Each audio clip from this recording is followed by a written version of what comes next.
Last month, a new animation based on the game Pokémon Legends Arceus made its debut. I thought it was really amazing.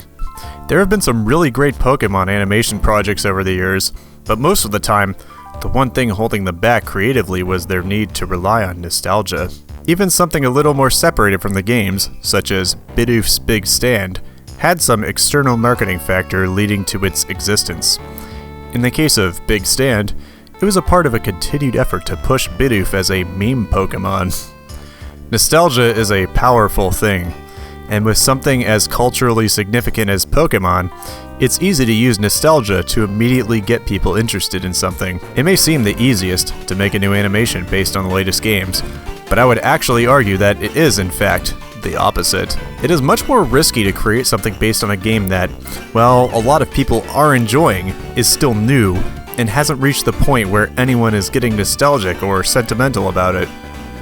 Part 1 of Hisuian Snow was really solid, but it is important to remember that it is, in fact, Part 1.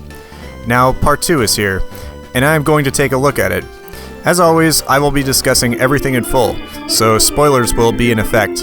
Take the time to watch it yourself during this intermission. I'll talk about it when I get back.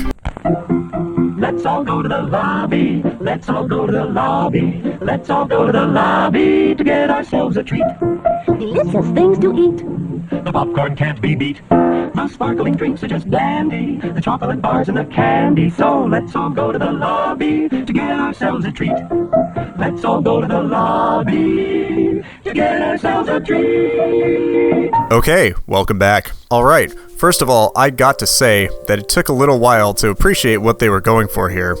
Part 1 ended with our protagonist falling, and Part 2 starts out in this dream sequence. At first, I was thinking, well, this is unnecessary. Why not just start right at the next actual scene? I suspected that they added this bit to help the new part feel more episodic, and that, really, if this were one complete film, this bit was detrimental to the pacing. Why not just cut it out? Here, I'll do it right now to show what I'm talking about.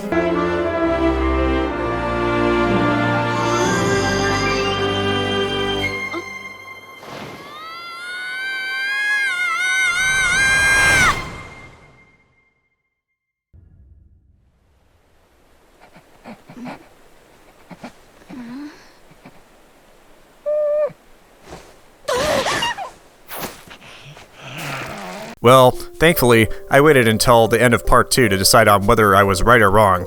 I was wrong. I was going off the assumption that Part 2 would be like Part 1 in structuring. In Part 1, everything is told in sequential order. However, Part 2 is more experimental in that it doesn't strictly depict events as happening one after the other immediately.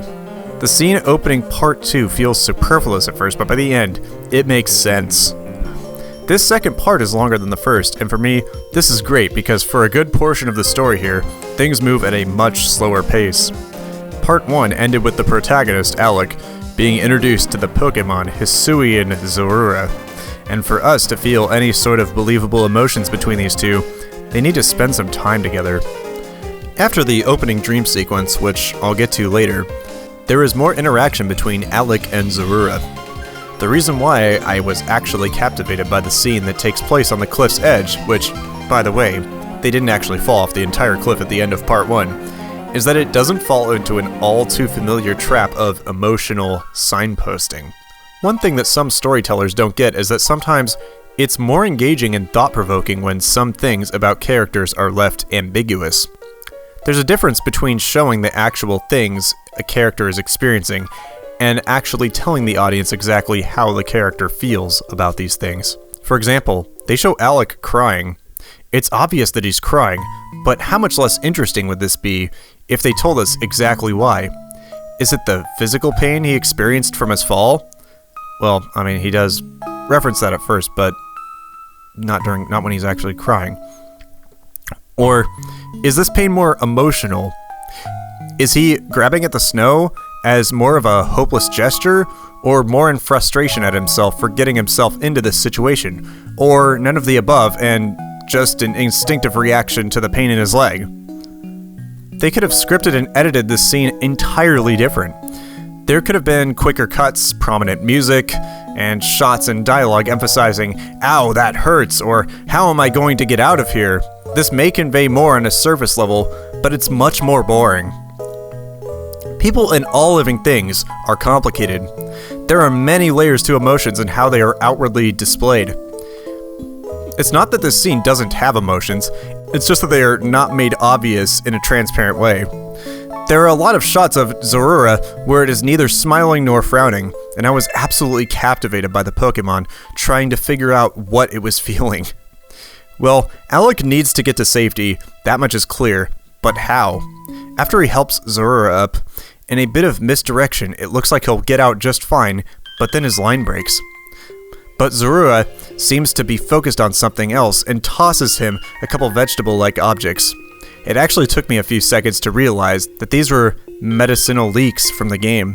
Alec thinks that these are meant to be eaten, but as Zorua demonstrates on the injury, they have healing properties. This is a subtle but effective way of conveying the idea that Pokémon have a lot of knowledge of the region and how to survive in it, and that there is a lot that humans can learn from them. The rest of the part is interesting in the way it tells the story.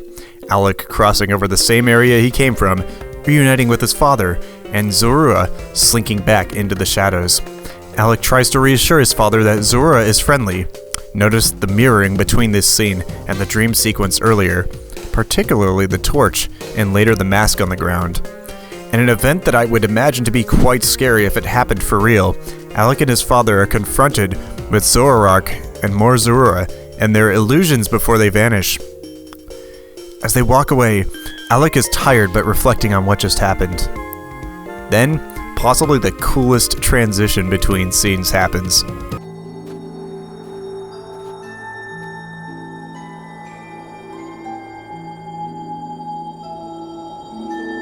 Young man. Hey. Young man. Huh? We can all disembark now. On my first viewing, I initially thought that this was a jump back in time, or perhaps a bit forward in time, but upon rewatching it again, it's obvious that this is an older Alec, and that all of the events from the first two parts were just one really long flashback sequence, and that the real conclusion of the story is taking place many years in the future. I gotta love the cameo of the two merchant NPCs here. The ending shot made me think I was about to see the big thing in the sky from the game, but when it became a huge Garchomp illusion, clearly related to a Zoroark, what is about to happen? Where will the story go now that it's significantly jumped forward in time? Will I actually get to see Jubilife Village in animated form? I'm excited for the conclusion of this story. The Pokémon Company has really been knocking it out of the park in the animation department lately. The Pokémon anime is still running, and I still have 4 generations of catch-up to do. That is, if I can ever get past my frustration at In the Shadow of Zekrom and how horribly written that episode is. But in the meantime, I am so happy to see these shorter animation projects in different styles consistently come out. In the meantime, stay tuned for Part 3 and my reaction to Part 3. And then after that, my full review of the completed series.